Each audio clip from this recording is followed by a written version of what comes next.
Contract with John Dyer. My name is John Dyer. It's the usual thing. We're in a pretty important section today. We're going to do section 6. My standard beginning to all classes contract related. You know, I'm your managing broker. Been doing this for. I didn't get one. Sorry. I've been doing this for 40 years, and I'm a zealous for risk management. I believe you have a fiduciary duty to do perfect paperwork, not okay paperwork, not good paperwork. I believe if your broker rejects a document, you shouldn't be annoyed with the broker. You should be ashamed of yourself because you screwed up. Every mistake you make has potential liability and damage for your buyer. Our contract is a freaking legal minefield, and you're the guide. And since you're the guide through the minefield, you probably need to know where the mines are. This series of classes is about knowing where the mines are. It's about overcoming the concept that problem solving is a good skill for real estate agents. Problem solving in real estate is a skill for losers. It means you let a problem happen.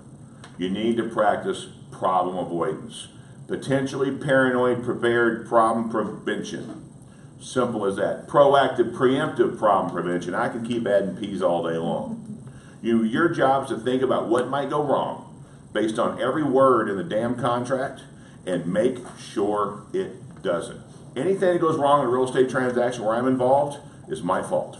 I do a deal with this guy. He has a seller from hell. Anyone ever met him? Yeah, I have. It's not his fault. Seller didn't tell him when he listed the property. He said, by the way, I'm a raging asshole. No, he waited until he got an escrow to turn into one. But if his seller's behavior in any way affects my buyer, that's on me. Because my job is to be the guide, the umbrella. If the species hits the fan, I'm the one standing in front of my buyer with an ironclad legal mind and umbrella that makes sure it never gets to them. That's a tremendous burden. Having said that, I've been asking for 20-something years in real estate classes what percentage of agents are qualified to write a contract. The consensus has been 2%. We're not even qualified to write the thing, and we're representing people with this document. You need to know it like the back of your hand. You need to know it like you know addition and subtraction. It needs to be taken to the point of completely remedial for you. You also will have a strategic advantage over all the competition because the average agent falls not even in the 2%. And the 2% is based on 3 questions. Have you read it 50 times? Because if you haven't, you don't know it. If there's been any recent case law, have you read it, and can you advise your client on how to protect them from it? And if I ask you a question, you should be able to tell me exactly what section the answer is in. And by section, I mean section and subsection, like 6A, 6B.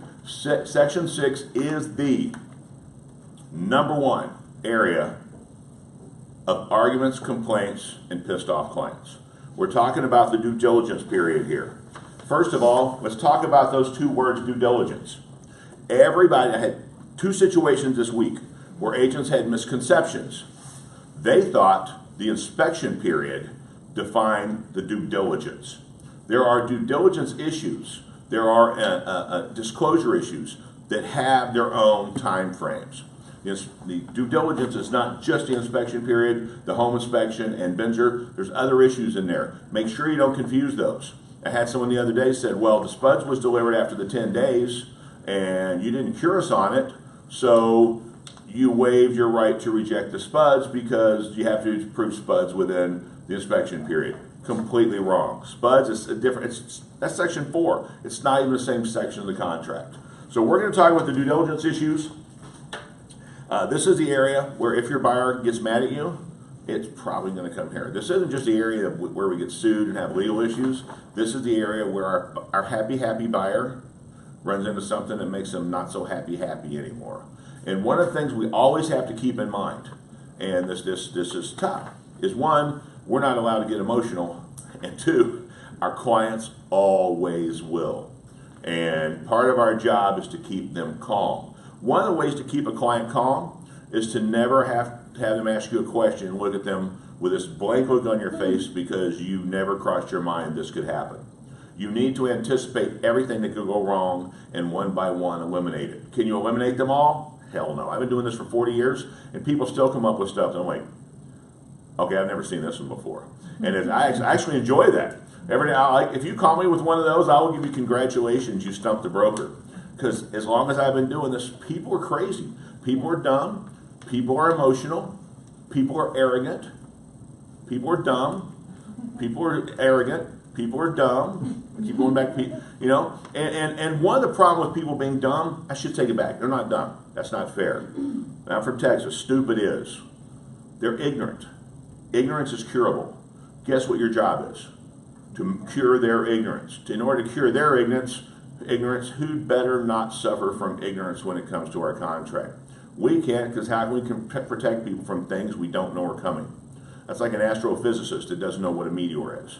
You know, you probably should know that things fall on Earth, since you're the guy whose job it is to tell people to get out of the way of them. All right? Due diligence, not just inspection. 6A is the inspection period. And this is a reader. Sorry, I got to read the whole damn thing. Buyer's inspection period shall be 10 days. Now, we took out warranted items. And when this contract was written, they sent it out to a group of people we're called the Loop that read the original and second and third drafts and give opinions on, please do that, please don't do that, that's awesome, that sucks. The original draft had a 15-day inspection period. The reason they did that is we got rid of warranted items. So most deals where there's any question on roof, pool, HVAC, plumbing or electric, the inspector is going to call for a secondary inspection. Yeah. The problem with 15 days was this, and I said, no, you can't do it. I literally used basic third grade math as my case. 30-day closing market, 15-day inspection period, 5-day seller response, 5-day buyer response to response, 3 days in there as day 0. What day are we on? You literally would have had to have the repairs done the day you agreed to them, because we'd be finishing the inspection period 3 days before close of escrow. I say all that to say, if you're doing a 45-day close, you're doing a 60-day close, you may want to buy yourself some more time for the inspection period. Your idea is not to close a deal and make a commission. Your idea is to close a deal and have your buyer have every opportunity to know that they've done the right thing. You can never put your commission before the buyer. You can never be in a hurry. Encourage your buyer to take their time. And I can tell you why. Twice this week I had agents call and say, the buyer sent over the bins, our premise is accepted. What was one of them was, I'll use the one I can remember exactly what happened. As soon as they did that, they had ordered a school report. You can order those things online. It literally tells you everything about that school forever. Well, it turns out the house was great and it was a great deal, but on a scale of 10, the school rated a 2.5, and they have multiple children going to that school. I don't know if any of your moms or dads, but for me, that's I don't want to live in this neighborhood, because I believe education is everything. They were screwed. Now, good news is, we found another clause to weasel out on. And it was truly weaseling, because what they were really canceling on was the inspection, but because they found something later, they also had the opportunity to use, I believe it was the title report, to get out of the deal. Don't put your buyer in that position. Make sure they understand that they need to be concerned about everything, and never send over a Benzer until you can look them in the eyes and say, are you sure? You know, because after this, your options are accept or cancel, okay?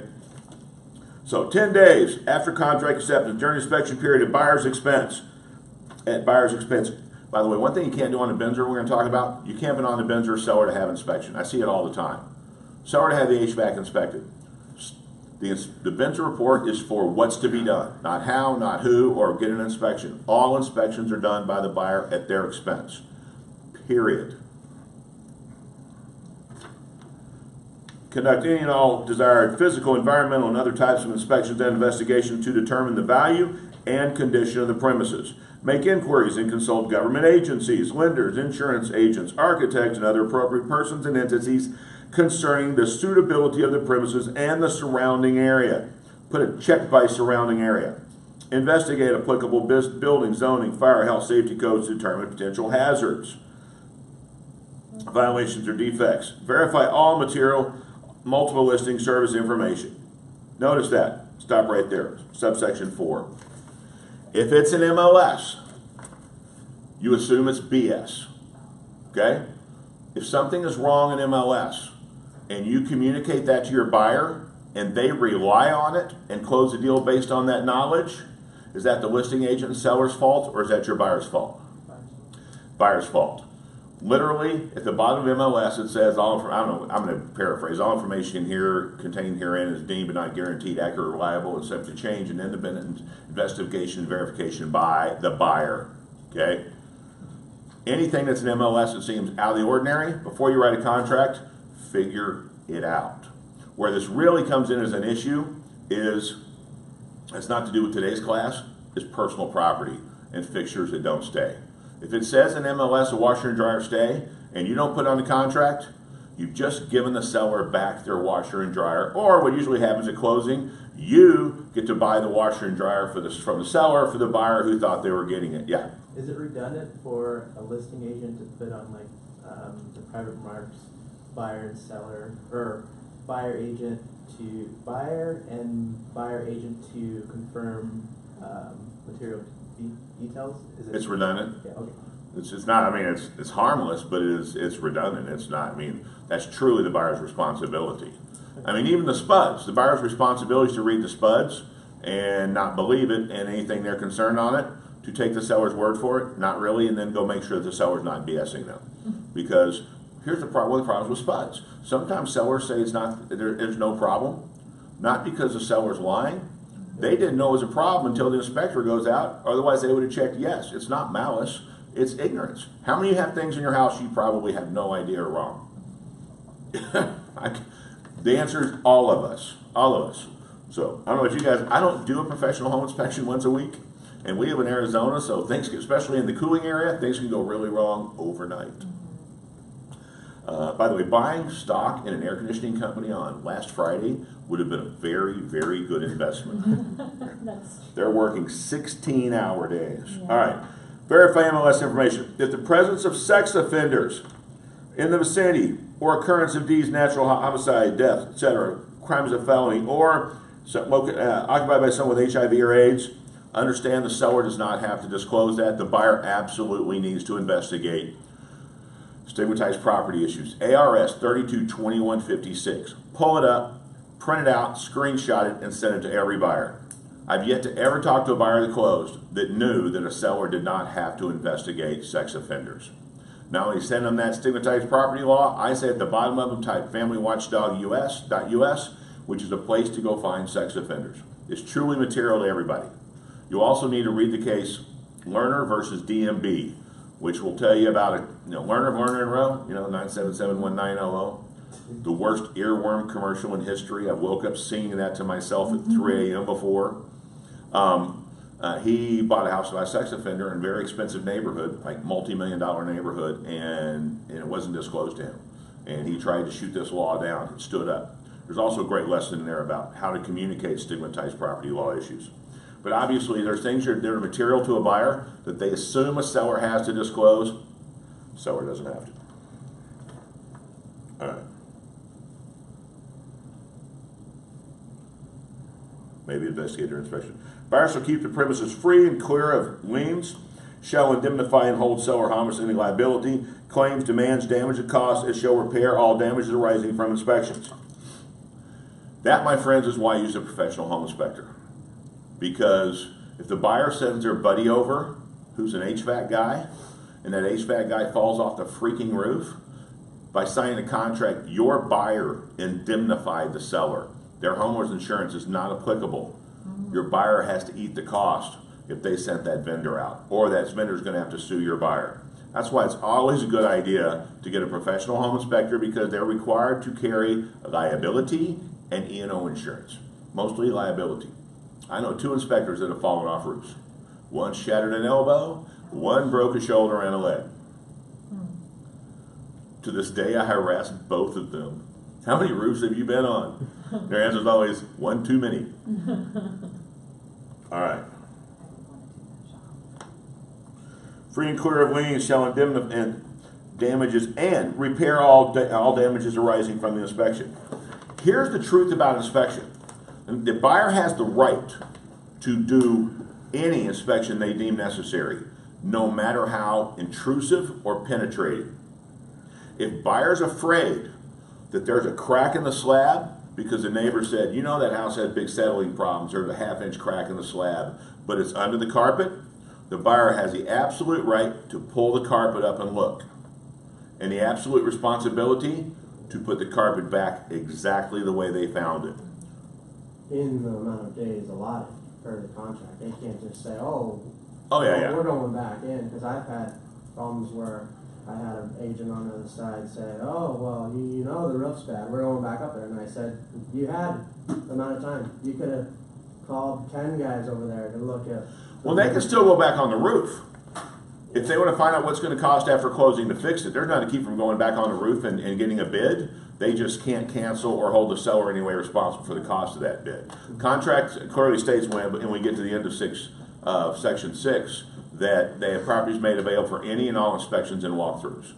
They have the right to go back, but they just don't have the contingency. The inspection contingency is about the right to cancel if it's wrong, not the right to figure out if it's wrong. And so, because I know a lot of people that they paid less, they knew it needed a new roof, and they want to find out after closing what's going to cost to have it re-roofed before they move in. Send it out for a bid. And again, that's why for those things, use licensed contractors. What does a licensed roofer have going for them? Liability insurance to cover in case they fall and break their ass. And it happens. I don't know a single roofer in my life that hadn't fallen off a roof. I've fallen off of 2. Jumped off of a lot more than that. I fell off a roof on my head and didn't get hurt once. Did you jump off roofs? No. My mom will tell you, it's solid. There's nothing in there to damage. If you're dumb enough to go up on a roof, you obviously fall off a roof, you obviously don't have a brain big enough to hurt when you fall off. That's how a southern mama talks to a son who falls off a roof. Oh. So they can inspect the roof after the inspection period if they choose to. They just can't say during that time, no, Right. we want to cancel. And if they didn't inspect it during the inspection period and they haven't inspected later, and there's a problem, they can't require the seller to update the spuds based on that problem because they didn't do it. Okay. If there's an issue that was broken, anything that breaks after the inspection period, obviously the seller has to fix it. Section 5A substantially the same is very clear. But if it was wrong during the inspection period and they didn't inspect it, but they found out later because they decide, I'm thinking about having the roof replaced, they can't cancel. And it's very important your buyers understand that.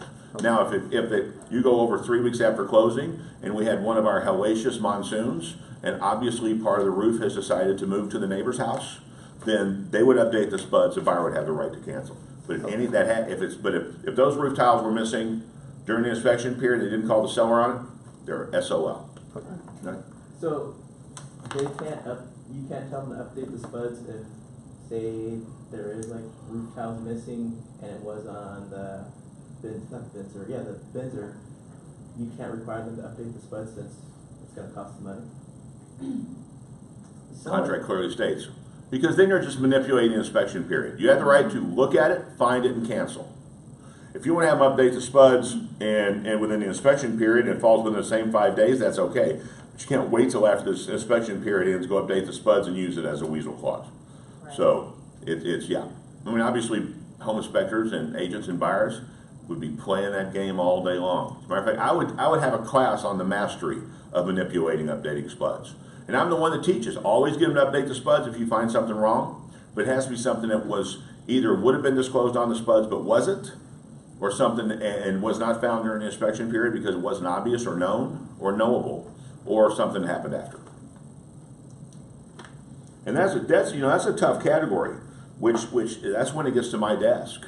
And people, I'm not going to define it. I want you to just run around in your head with this thought. What the hell does knowable mean? There should have known, yeah. You trip over the crack in your walkway every day. You should have known that was a problem, okay?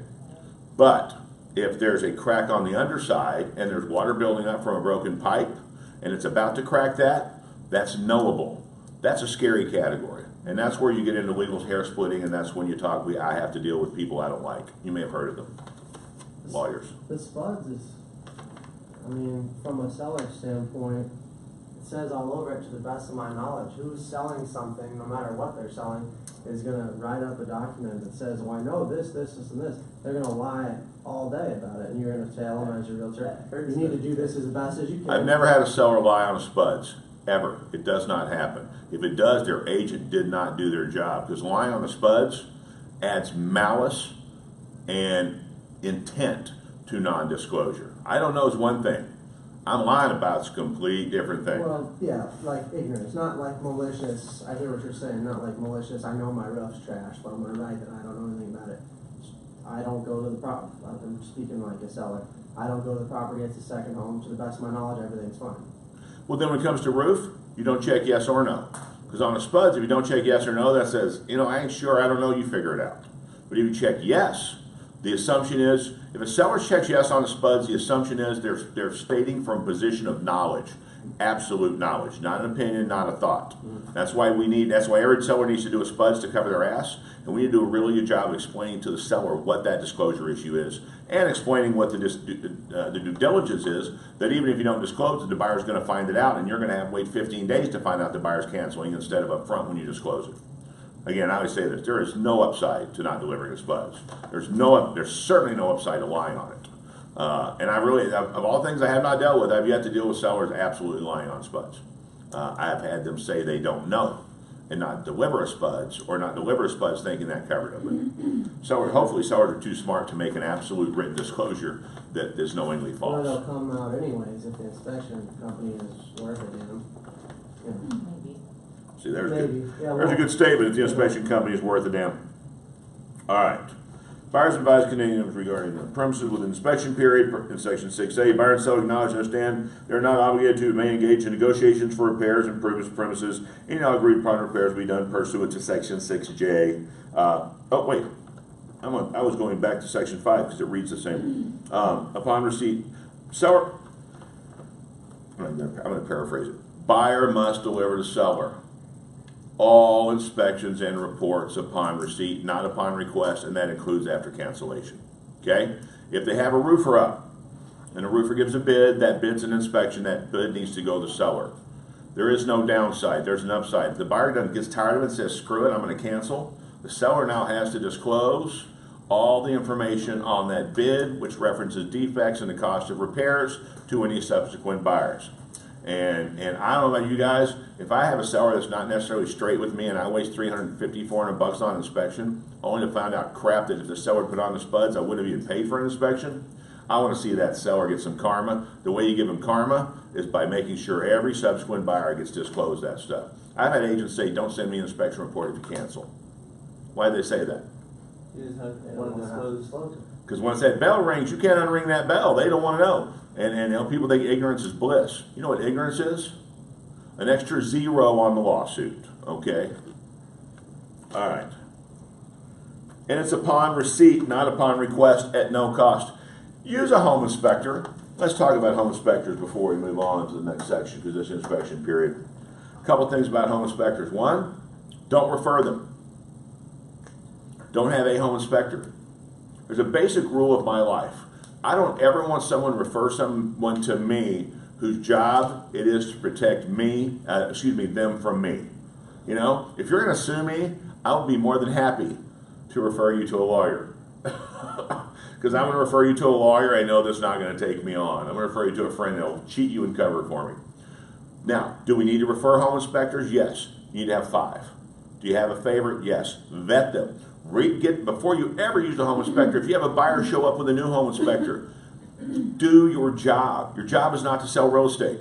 Your job is not to market.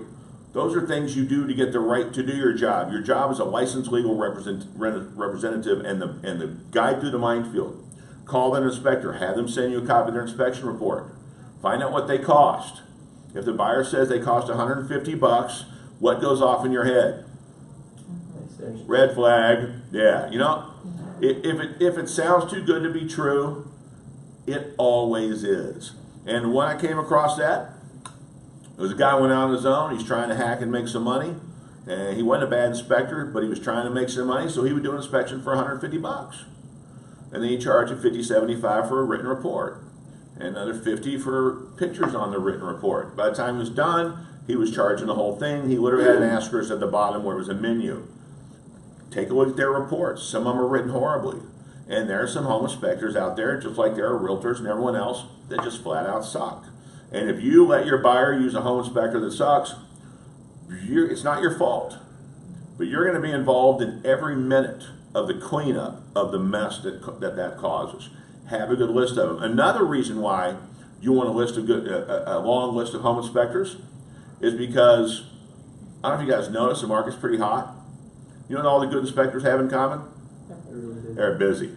And I think a home inspection should never be done outside the first 3 days after acceptance, because that only gives you six, 7 more days to have that HVAC guy out, to have that roofer out, to have that pool guy out. And home inspectors always punt when it comes to pool and roof. Why? They're not roofing contractors, they're not pools, and the real problems with roof, as much as you think ugly roof's a problem, there's a lot of ugly roofs in this town that will still be ugly roofs 10 years from now. There are some really good looking roofs in this town that ain't gonna be around for a year. The real problem with roofs is what's underneath. The real problem with air conditioners, it may have a split and the guy says, this thing's old and I'm concerned. Is there 19 to 21 degree split between return and vent? Yeah. Does that mean the AC is good? That means it's working as intended by putting out cold air. If they have a concern about that, then you want to get an HVAC guy up there, because a home inspector does not do one thing. They don't go in the box. Anybody ever had air conditioning problems? Where is the problem? There's 2 places. It's in the thermostat, hanging on the wall, or it's in the box. They don't even go in there. So if the coils are going bad, the compressor's on its last leg. I had one where the HVAC guy was tripping out. Because, you know, they're like me. They work in the business 20 years and they see stuff they didn't know was possible. There's bearings in one of the parts, you know, the spinny parts, the fan. It was kind of working fine. The fan was doing all this. 2 of those pieces of that bearing were sitting in the corner. He had no idea how they got from where they were supposed to be to where they were.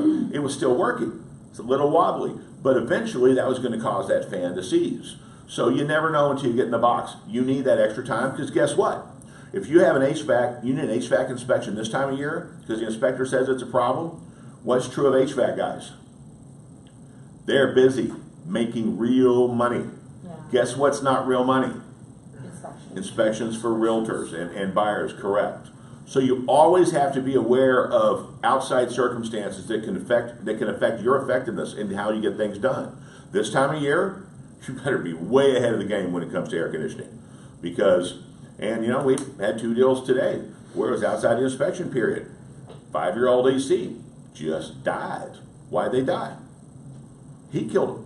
You know, I mean, you can have a perfect good AC that's got one little problem, and if it's doing extra friction at 118 degrees or on a roof 135. By the way, you know how it was in this air conditioner? I mean, this parking lot the other day. 131. 139 degrees was what my truck was reading. Mine said like 131. It was crazy. You know the thermometer that goes up to its regular place, the thermostat. It was halfway. It was sitting in a parking lot for 6 hours, so it was cooled down. It was all the way up place by the time I got on the rain tree. I mean, it's insane. And if that happens, you can imagine how it has to do with air conditioners. Unfortunately, that makes everything about AC repair more difficult. Same thing with pools. So have a good pool inspector. Have a good HVAC, 3 good HVAC guys. Had 25 good pool inspectors. Why do I say 25 good pool guys? Because they are always busy still. Because as soon as you find a good pool guy, he goes and gets a real job, because pool guy is a horrible job. They don't make much money. They work in the heat, and it sucks. You know, if they're good enough to be a good pool guy, they probably have enough skills to be doing something other than pools. Exactly. Yeah, I have a question about the HVAC. I was talking to my partner about this. So buyer buys a house, they get a warranty, so the HVAC's kind of covered. But what if you have it inspected by a company, you refer 3, they pick one, and the HVAC company says everything looks good, and then the AC blows up, and the warranty's not going to cover. I mean, I guess it does, but he was kind of bringing up a point like, hey, what if that comes back to some liability because you referred that HVAC company, and then That's why you have an HVAC inspection, because if a home warranty, if you can show you had it inspected by a reputable company, and the word reputable means they were licensed, then they are not going to call it a pre-existing condition. That's one of your protections from that. Okay. Because, all over town, in brand new subdivisions, 3-week-old homes, their AC is just going straight to hell. Yeah.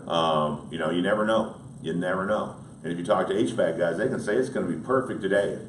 You ask them how long they guarantee their inspection, they'll say, when you see my license plate get out of view, I no longer guarantee it, because there's no way they can do that. You're talking about mechanical device working in a very anomalous situation. I don't know if you guys know this. Our climate ain't normal. We're the exception to the rule. Fortunately, Carrier and Gettle and one of the others, I believe Train, actually has test facilities here. And so that they know they can handle Texas and Louisiana, they practice that stuff in Arizona where it matters. Yeah, Marlo, good old Mikey. He went home yesterday and his AC was out. Oh, no. Needless to say, he slept on a friend's couch. Oh. It's 106 in his house. Oh. That's brutal. Right. All right. And last but not least, have your buyer, and make sure your buyer gets a copy of the buyer advisory. We require the last page signed.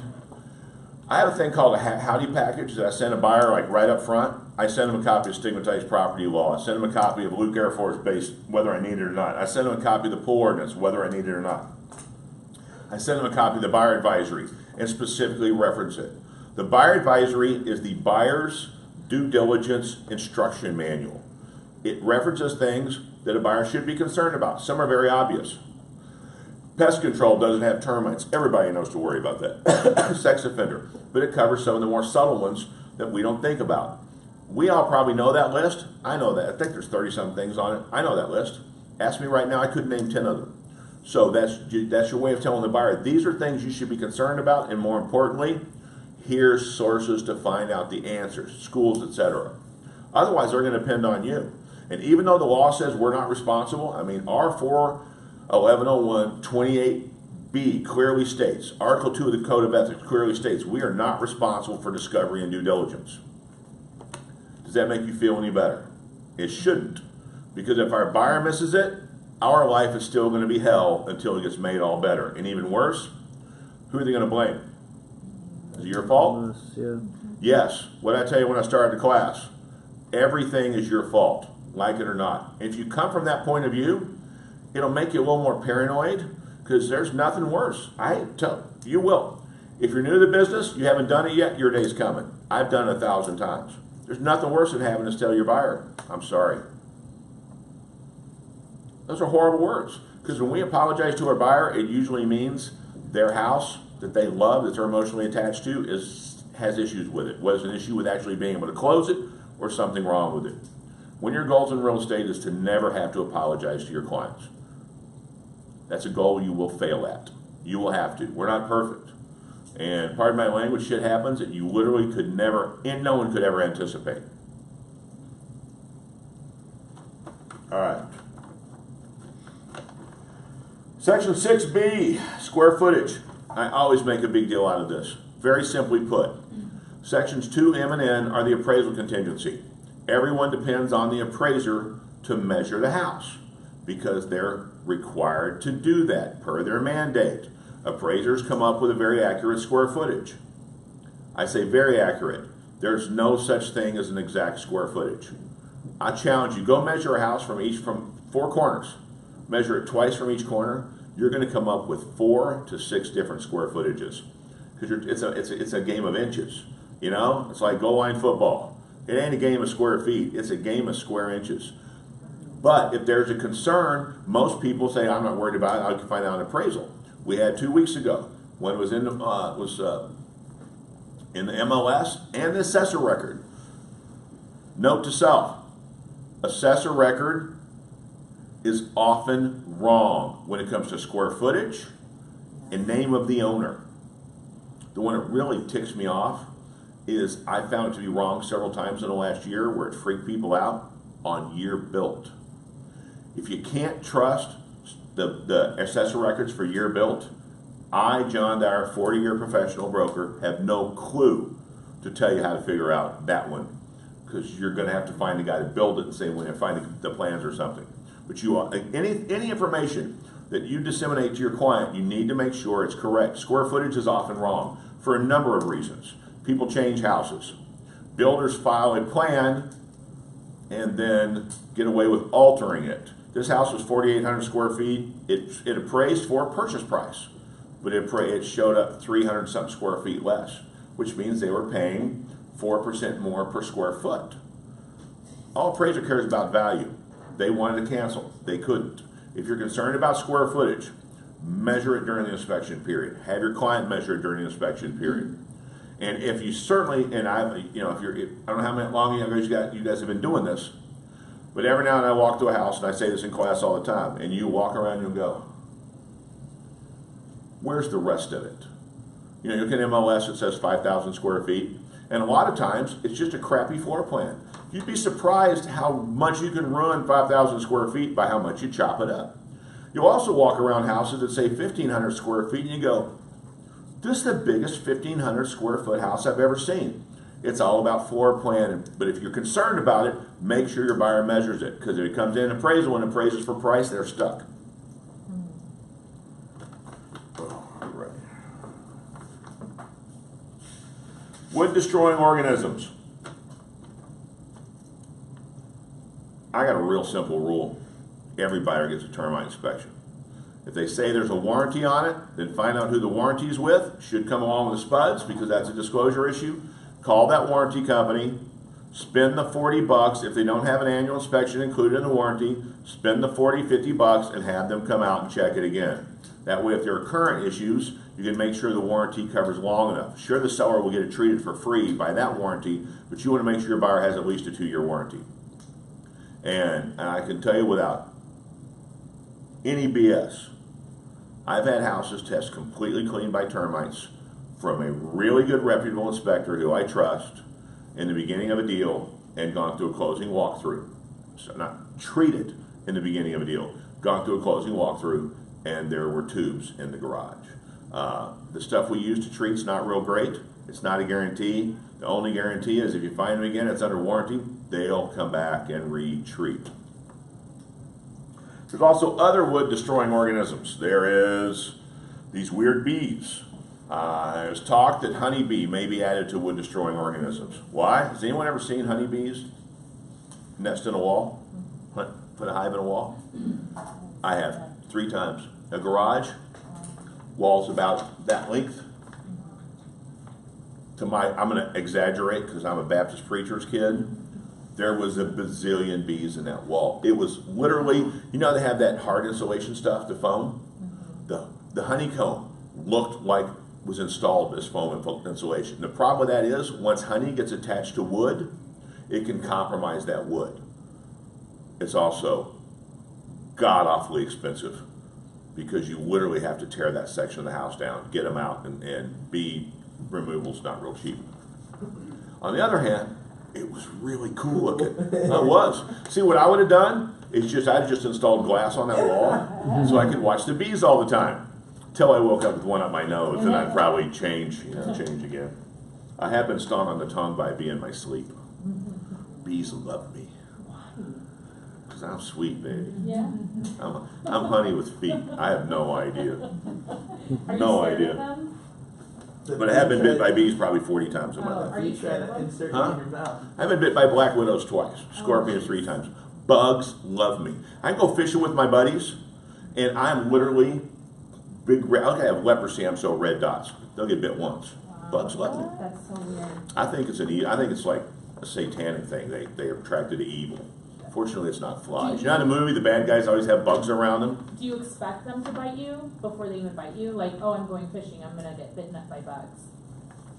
Yes. Maybe you're calling them. I'm calling them. I'm putting off mosquito vibes. Note to self: never fish again. All right. Flood hazard. Flood hazard is typically an issue of the Federal Emergency Management Administration. I, being a person from Baton Rouge, Louisiana, if you've ever heard of Hurricane Katrina, we from Louisiana are not real fond of FEMA. Boy, did they screw up. Oh, yeah. And I'm happy to say 30-something years of my career, here's what I said about flood insurance. If you're in a floodplain, you're going to have to buy flood insurance or you can't get a loan. Good news is it's cheap and you're probably not going to flood. There are houses in this town that require flood insurance that it's almost physically impossible to imagine them ever flooding. There are houses at the bottom of washes that don't have flood insurance. It doesn't make a lot of sense to me, but why it needs to be a big deal. If it's in a floodplain, they need to go to FEMA.gov and watch the video. Because it is a big deal. Because their homeowner's insurance will not cover, okay? It won't cover act of God's flood. Pipe burst in the ceiling, covered. God decides to drop 3 inches of rain in an hour and your house washes to Yuma, not covered. If they're not in a floodplain, they should consider it. They should check. They should see if they need a rider on their homeowner's insurance. The last 2 big giant floods we had here, there were literally dozens of houses. Some were completely destroyed in areas that were not in a floodplain. Because when water falls, it goes wherever the hell it wants. It usually goes downhill and finds a path of least resistance. And when something gets in its way, it moves that something. The get in the way we're talking about is a house. The other downside of flood insurance and why they really need to investigate it up front, it ain't cheap anymore. I was blown away. We had a client, flood insurance was over $200 a month for FEMA. Now this was a very high dollar home and these people were paying, they're filthy rich. But if you're buying a $275,000 home, you probably don't want to pay an extra $200 a month to the federal government to insure your house, because people in Florida and Louisiana and Texas and New Jersey and North Carolina won't stop building houses right where they know the hurricane's coming. I'm a 5-miler. I believe they should outlaw all construction, new construction, within 5 miles of any southern coast. I would not be elected for public office in the South, having said that. As a matter of fact, you'd probably find me somewhere swimming off coast, having been tied up in a tarp and thrown over. All right.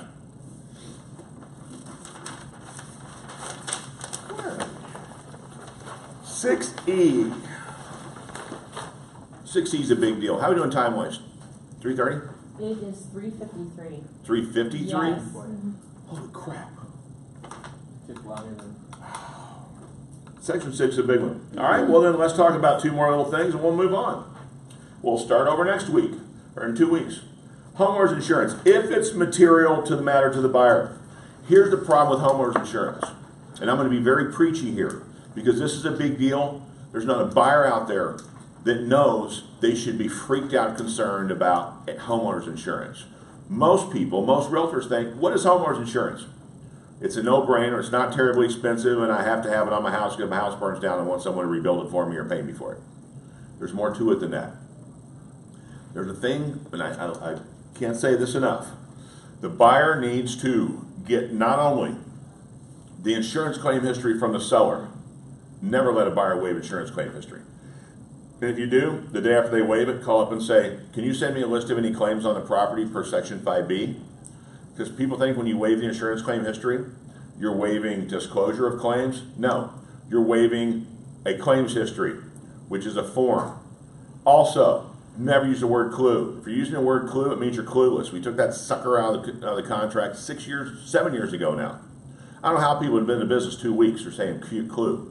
They're literally out. All it means is you're clueless. Don't look dumb. Stop using that word. Insurance claim history. So, even if I waive it, I still call the next day and say I want a list of all claims. Even waiving that, that's waiving a form. That's not waiving that. You must disclose anything that's material. You want to get that early in the game, during the inspection period. You want to get it to the buyer's insurance agent so they can have it sent to an underwriter. Because sometimes claims raise insurance costs. Sometimes they raise them a lot. In the absence of that, and this is what most people think, I call my agent. He sends that thing to title. I pay for my insurance up front, 14 months, and I pay every month so that I can keep my loan. There's more to it than that. That's based on a binder quote. In the absence of an insurance claim history delivered to an insurance agent for an underwritten quote, it's based on square footage, roof, age, and zip code. And it's a chart. It has nothing to do with the fact that 3 cars decided to drive into the front of your house in the last 3 years. Does that happen? Yes. Has none, like my house. I had a house. This goes way back before insurance issues. You know, before we even had an insurance claim. This goes back to the caveat emptor days. We had our roof blow off two out of 3 years. We had our neighbor's air conditioner fly through our garage door, and we had air conditioner end up 2 blocks away, not right down the street from my mother-in-law's house. It was crazy. We lived up by Deer Valley Airport. For some freak of nature, we had 3 straight line winds over 100 miles an hour 3 summers in a row. Obviously, whoever bought my house had to pay more for insurance because of that. What's also really cool about that third one was followed by a tornado. And I, your fearless instructor, John Dyer, took my camera, chased it, and took a picture of a tornado on the ground in Maricopa County. On the front page of Arizona Republic, I'm one of 3 people to have ever caught a tornado on the ground. So let's add photojournalist to my, and storm chaser. Yeah, my family was weird. We were the ones when big storms came, we'd hop in the car and drive towards them. My kids. And you're the people that My would hear kids about love it. getting killed too. Yeah. But that's Dude. like, the same way. Oh, I touched that You line. need to have a conversation. Yeah, I need to have a conversation with my mom. I just had my 57th birthday the other day, and my mom's thing is, you know, that's about 43 more than I ever expected. She figured 8th grade was about my life expectancy. Let's just say if I could never be bald. If they ever shaved my head, it'd look like a train station. I've had so many stitches under my scalp. I broke a lot. All right. It was a nice lion. There's not a bone in my hand I haven't broken. Most of these were broken on other people. All right, last before we go. Sewer on-site wastewater treatment facility. Premises is connected to. If you're not 1,000% ready to turn in your real estate license and live homelessly, sure that it's on sewer, do not check that box. Because the SPUD says sewer does not necessarily mean it's on sewer. I haven't dealt with this in decades. We have 2 deals where our buyers bought houses where the SPUD said it was on sewer. The sellers had both bought it from other people, believing it was on sewer, never knew it was on septic, and we found out it was on septic, and now those sellers are potentially liable to put the house on sewer.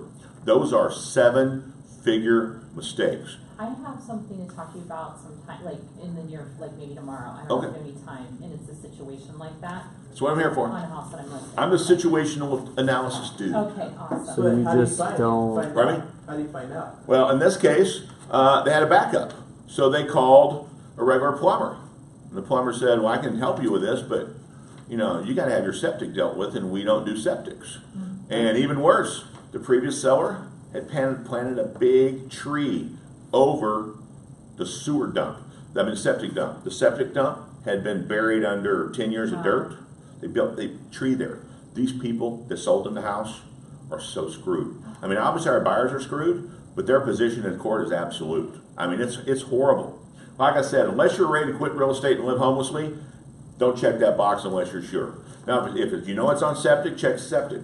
If it's in a Meritage KB Home subdivision, I have good news for you. It's on sewer. If it's up here, northeast of here, there's no guarantee. If it's a custom home built up here, if it's in Arcadia, there's no guarantee.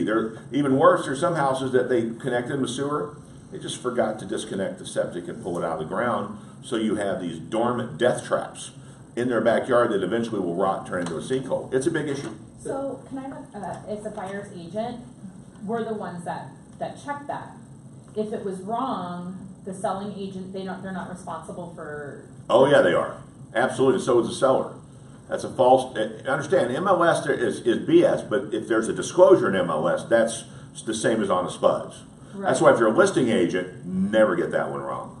And in the 2 cases we're dealing with, neither of those sellers, and I believe them, they both bought the houses within the last couple of years, believing it was on sewer and never had any reason to think otherwise, because here's the deal. Here's how most people think of waste disposal.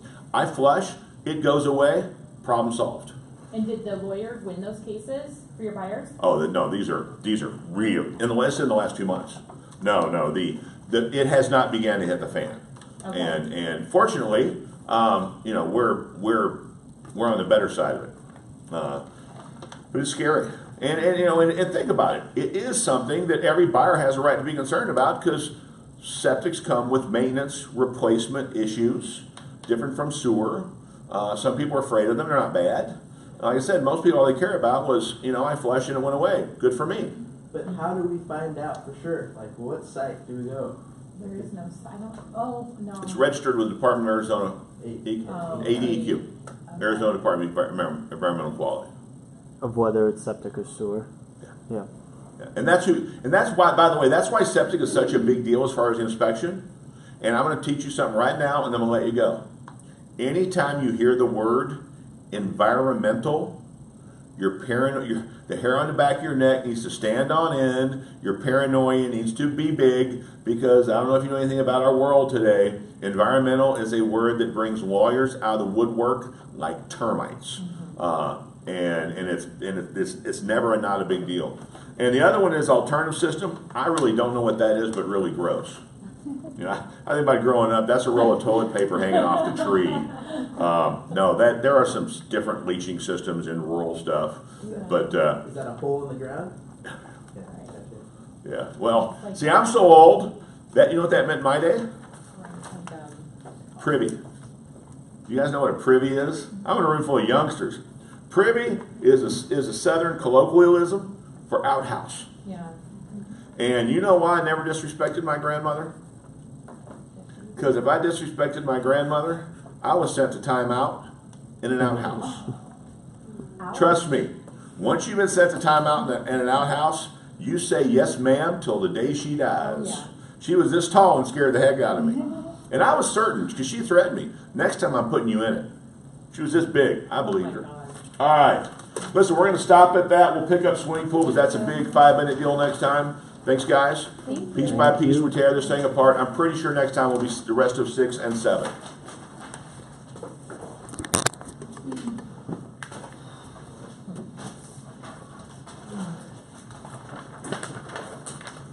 So you heard it's like all day tomorrow, I can just swing by, or do you like? Swing by or call it's me. not a good, What okay. do you do? I'm listing our What's house, she heard, yeah. On Thursday? Yeah, Yeah, I'll be here most of the morning. Just call and make sure I'm here. okay, awesome, thank I you. gotta go to Tempe sometime tomorrow. My preference would be 4 a.m.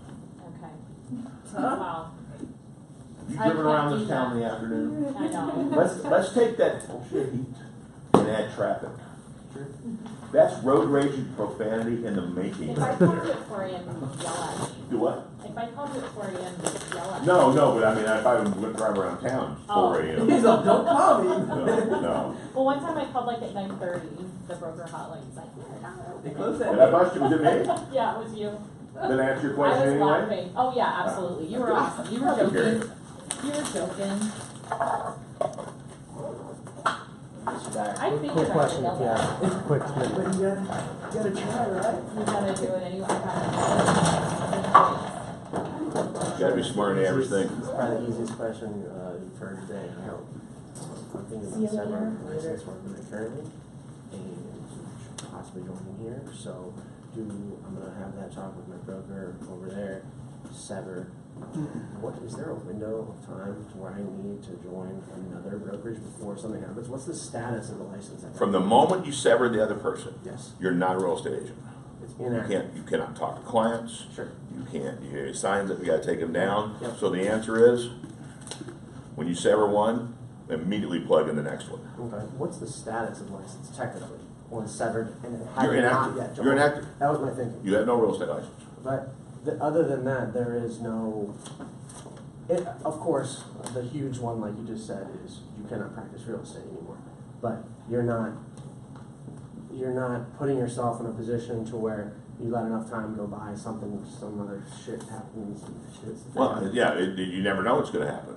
And if you have someone call you and you have a long conversation and you send them emails and you end up doing business, then you have to file an unlicensed activity statement with the department and pay a $300 fine because of that phone call. Okay. So the idea is, don't leave yourself in limbo. We're not recording, are we? Yeah, We are? no, it's unplugged. Thanks. No, it's recording, Um, but no one's.